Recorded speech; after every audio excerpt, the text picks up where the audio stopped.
আমাদের রেসিপিটি রেডি হয়ে গেছে। আপনারা রেসিপিটি অবশ্যই একবার বাড়িতে ট্রাই করবেন।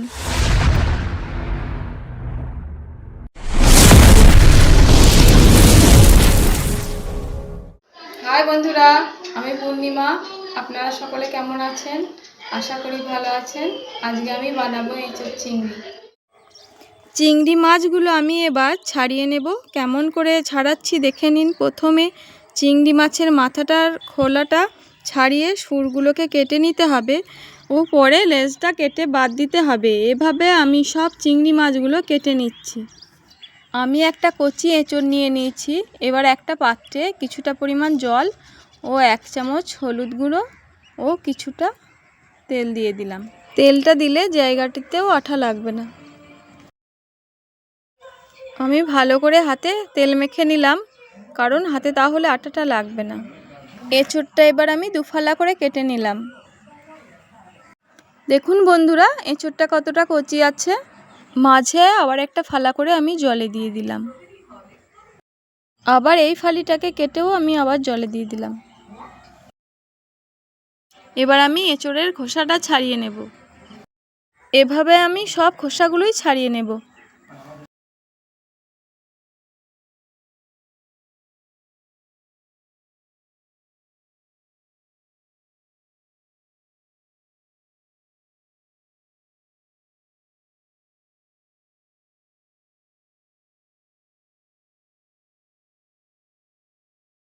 আমি সব এঁচোড়গুলোকে ছোট ছোট করে পিস করে নেব।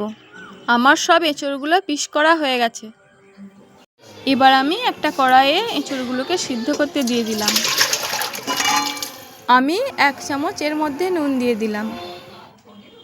এঁচোড়টা সিদ্ধ হতে হতে আমি একটা ভাজা মশলা বানিয়ে নেব। তার জন্য দিয়ে দেব কয়েকটা শুকনো লঙ্কা, 1 চামচ গোটা ধনিয়া, 1 চামচ গোটা জিরে ও 1 চামচ গোটা মৌরি।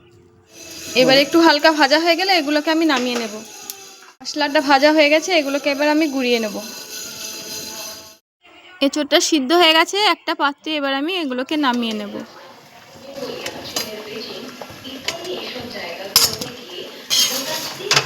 চিংড়ি মাছগুলোতে কিছুটা হলুদ ও কিছুটা নুন মাখিয়ে নিলাম। এবার আমি কড়াইয়ে কিছুটা তেল ঢেলে নিলাম। এবার আমি মাছগুলো তেলের মধ্যে দিয়ে দিলাম। মাছগুলো এবার এপিট ওপিট করে ভেজে নিলাম। চিংড়ি মাছগুলো হালকা লাল হয়ে গেছে। এবার আমি ওগুলোকে তুলে নেব। মাছগুলো আমি এবার সব তুলে নিলাম। তেলের মধ্যে এবার আমি এঁচোড় আর আলুগুলোকে ভেজে নেব। এবার এঁচোড় আর আলুগুলোকে ভালো করে নেড়ে নিলাম। এগুলো ভাজা হয়ে গেছে, এগুলোকে এবার আমি তুলে নেব। কড়াইয়ের মধ্যে কিছুটা পরিমাণ তেল নিয়ে নিলাম ও 2টো তেজপাতা ও কয়টা গোটা গরম মশলা দিয়ে দিলাম।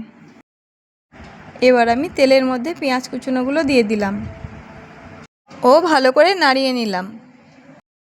একটু লালচে হয়ে আসলে আমি রসুন বাটাটা দিয়ে দেব, দিয়ে ভালো করে নাড়িয়ে নেব। পেঁয়াজ রসুনটা ভালো করে ভাজা হয়ে গেলে এবার আমি টমেটো কুচনোটা দিয়ে দিলাম ও ভালো করে নাড়িয়ে নিলাম। এবার সব মশলাগুলো ভালো করে ভাজা হয়ে গেছে। এবার ওই তেলের মধ্যে 1 চামচ হলুদ গুঁড়ো, 1 চামচ জিরা গুঁড়ো, 1 চামচ লঙ্কা গুঁড়ো দিয়ে দিলাম। এবার আমি কড়াইটাকে ভালো করে নাড়িয়ে নিলাম। এবার আমি এর মধ্যে আদা বাটাটা দিয়ে দিলাম। এবার মশলার জলটা এতে দিয়ে দেব ও ভালো করে নাড়িয়ে নেব। মশলাটা কিছুক্ষণ কষানোর পরে আমি কিছুটা জল দিয়ে দিলাম। মশলার মধ্যে কিছুটা পরিমাণ নুন দিয়ে দিলাম। মশলাটা এবার ভালো করে কষে নেব যতক্ষণ না তেলটা ছাড়ছে। মশলার তেলটা ভালো ছেড়ে গেছে। এবার এঁচোড়টা দিয়ে দিলাম। এখন আমি এঁচোড়গুলো ভালো করে কষিয়ে নেব। মশলাটা একদম শুকিয়ে গেছে, তাই অল্প পরিমাণ জল দিয়ে দিলাম। এঁচোড়গুলো এবার ভালো করে কষিয়ে নেব এবং চিংড়ি মাছগুলো এঁচোড়ের মধ্যে দিয়ে দিলাম। এবার কড়াইটাকে ভালো করে নাড়িয়ে নেব।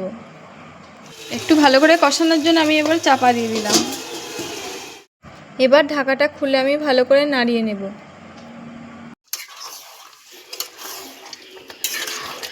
সবার শেষে 1 চামচ গরম মশলা, 1 চামচ ভাজা মশলা ও 1 চামচ ঘি দিয়ে দিলাম। এবার নেড়ে নিয়ে নামিয়ে দিলাম। তো রেসিপিটি আমাদের রেডি হয়ে গেছে। কেমন লাগলো অবশ্যই কমেন্টে জানাবেন। রেসিপিটি আমাদের রেডি হয়ে গেছে, আপনারা অবশ্যই একবার বাড়িতে ট্রাই করবেন। আমি এবার এটাকে পরিবেশন করব। যদি ভিডিওটি ভালো লাগে লাইক, শেয়ার, কমেন্ট করবেন আর অবশ্যই চ্যানেলটিকে সাবস্ক্রাইব করবেন।